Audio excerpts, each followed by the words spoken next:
Déclaration au sujet du kidnapping du sieur Steve Amoussou. Comme une traînée de poudre, la nouvelle de l'enlèvement rocambolesque à Lomé au Togo du sieur Steve Amoussou s'est répandue sur l'ensemble du territoire national. Annoncé tôt ce matin, ce mercredi 14 août 2024, sous forme d'une rumeur, d'un fake news sur les réseaux sociaux, la nouvelle sera confirmée quelques heures plus tard par l'un de ses avocats. Les détails de son enlèvement, tels que l'intéressé lui-même le lui aurait exposé, indiquent que M. Steve Amoussou, résident à Lomé au Togo, a été appréhendé nuitamment, puis contraint de monter à bord d'un véhicule par des individus masqués qui n'ont pas décliné leur identité. Conduit en territoire du Bénin, M. Steve Amoussou a été remis entre les mains de la police. Cette implication de la police, dite républicaine du Bénin, a été confirmée par la notification de la garde à vue de l'intéressé et légitimée par sa présentation au procureur spécial près la Criette qui a ordonné son dépôt en prison. Les centrales et confédérations syndicales signataires de la présente déclaration ont gardé le silence depuis lors face à cette actualité, non pas parce qu'elles ne se sentaient pas concernées, mais parce que les faits sont si invraisemblables qu'il fallait avoir des versions officielles pour s'en convaincre et se faire une opinion. Cette lumière parviendra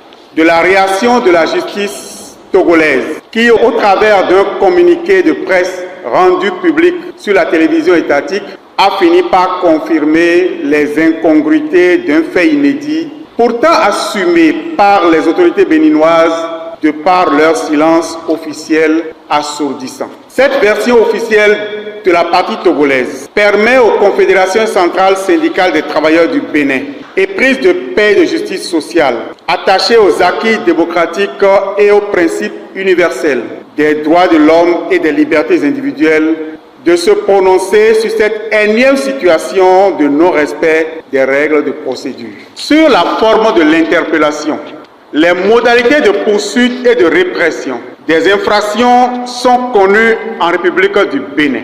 Toute procédure engagée contre un citoyen doit rester conforme aux textes en vigueur. Nul n'est censé ignorer la loi, dit-on en s'adressant aux citoyens. Cela doit rester valable, surtout pour un gouvernement qui doit garantir l'application des lois et qui en aucun cas ne doit se considérer au-dessus des lois. Que prévoit donc la procédure pénale en République du Bénin en matière d'arrestation de personnes en conflit avec la loi et résidant hors du territoire national? Pour une personne soupçonnée d'être en conflit avec la loi et résidant hors du territoire national, comme dans le cas de M. Steve Amoussou, qui résidait au Togo voisin, il est requis qu'une procédure soit engagée contre lui par le pays qui le recherche et qui doit décerner à son encontre un mandat d'arrêt qui pourra être exécuté par le mécanisme de la coopération judiciaire internationale avec tout ce qu'elle comporte comme garantie pour le respect des droits fondamentaux de l'intéressé. Dans le cas d'espèce, les autorités judiciaires béninoises devraient officiellement solliciter les autorités judiciaires du pays de résidence, en l'occurrence le Togo, à l'effet d'interpeller puis d'organiser l'extradition de M. Steve Amoussou vers le Bénin. Les circonstances de l'enlèvement de M. Steve Amoussou et le silence coupable du gouvernement béninois, de même que celui des autorités judiciaires du Bénin, nous permettent d'affirmer que ces règles régissant la poursuite en la circonstance n'ont pas été respectées.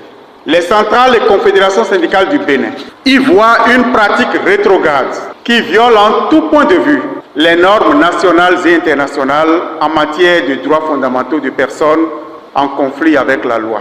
Elles y voient également la volonté manifeste du gouvernement d'instaurer un climat de peur, de paranoïa et d'insécurité. Après plus de 30 ans de pratiques démocratiques affirmées, notre peuple a droit à la quiétude et au respect des principes élémentaires de procès équitable.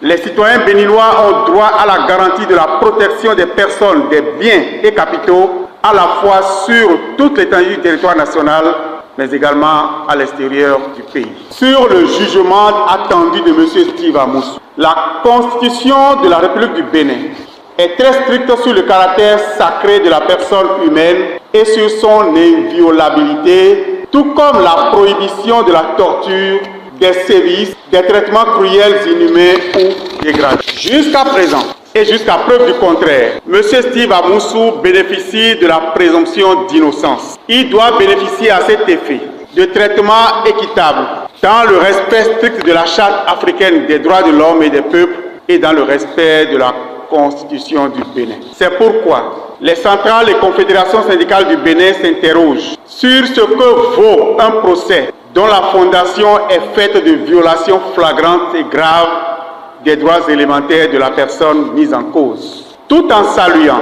la position prise par l'Ordre des avocats du Bénin dans cette affaire, les centrales et confédérations syndicales voudraient relever que le silence de l'organisation corporatiste des magistrats béninois n'est pas de nature à rassurer les citoyens sur la confiance qu'ils devraient continuer à avoir en leur justice. Le traitement qu'a subi M. Steve Amoussou par ses ravisseurs et qui vient s'ajouter à la longue liste des actes de violence policière, de violation des règles et des pratiques démocratiques dont le gouvernement et la police sont devenus coutumiers en République du Bénin, est indigne d'un État démocratique et inquiète les organisations syndicales et finalement doit interpeller toute organisation éprise de paix et de justice. C'est pourquoi les confédérations et centrales syndicales signataires de cette déclaration dénoncent formellement la violation du droit des citoyens à l'information juste et officielle portant sur un fait ayant entraîné l'implication active